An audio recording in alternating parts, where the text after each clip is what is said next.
Hi everyone, it's Jenny here from Angel Handmade Papercraft. Today I am sharing a card with you for Time for D Designs, and this is First Dance. So I am using a circle die from Lawn Fawn. This is one of the stitch dies, and I'm just using some washi tape to stick the die down, just that doesn't move as I'm running it through my die cut machine. So I've run that through my Sizzix Big Shot. Now I'm carefully removing the washi tape and popping that image out. So I'll be colouring up the image with Copic markers, and I've got the image printed onto Express It blending card. So the sentiment that is on this image is from the Handmade collection, and I've just merged the two images together just using Microsoft Word. I don't have any fancy programs or anything. So I'm just working my way through getting it all coloured up. I'm using two different blends for the two skin tones. So on him I'm using E50, E51, 53, 55, and on her I'm using E triple, double, 21, 11, 04, and then I'm using the R20 on both of their cheeks. Making sure it's all nice and blended out.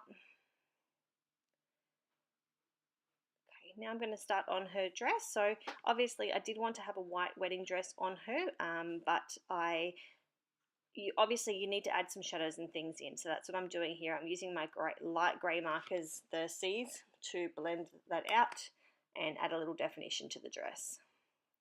I'm using some V markers for the accents on them. So I'm using V04, V06 and V09. And on her dress I actually used the N markers, not the C markers. Doesn't really matter which ones you use as long as you do a nice job of blending it out. So on his hair I am using E74, E77 and E79. And on her hair I was going for more of a orangey kind of colour hair, so I'm using E07 and E97, and I'm also using E35. So E35, E97 and E07. So I want more of like a bronzy, burnt orange kind of colour. Now I'm moving on to his suit. So I'm using C5, C6 and C8 on his suit. Just pulling a bit of fluff off that's gathered onto the end of my tip of my marker there. Just working my way through, just trying to work out where all the shadows are going to go first, and then I'll go through and start blending all of that out.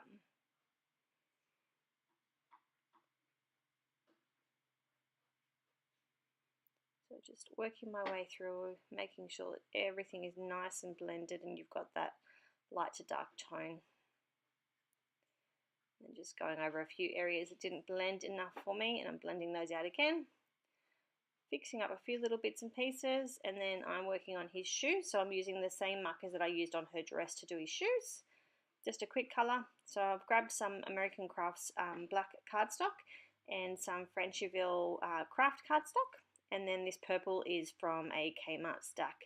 The light purple I believe is from Kmart as well. The patterned papers that I'm using are from the Echo Park 6x6 Head Over Heels collection. So I'm nearly finished this paper pad. I've been using it a lot lately. It's one of my favorites, and I tend to keep going with a paper pad until it's completely done. So this one's getting there. It's not too much more to go now. So I'm using my ATG gun to adhere all the bits and pieces, and I had cut all those down using my Cutabilla Pro. I wasn't worried about that little hole punch in the top of that pattern paper because I was going to cover it anyway. Using some ribbon from my stash, and I'm using some Scotch mounting tape on the back of my image, and I've taken off the backing piece, and that allows you to round the tape around the outside of the image. This is a Kucha Creations card base. I'm adding some ATG to the back of the image pieces and adhering that down. So that's my card finished for today. I hope you guys have enjoyed watching my video, and I will see you all soon. Bye.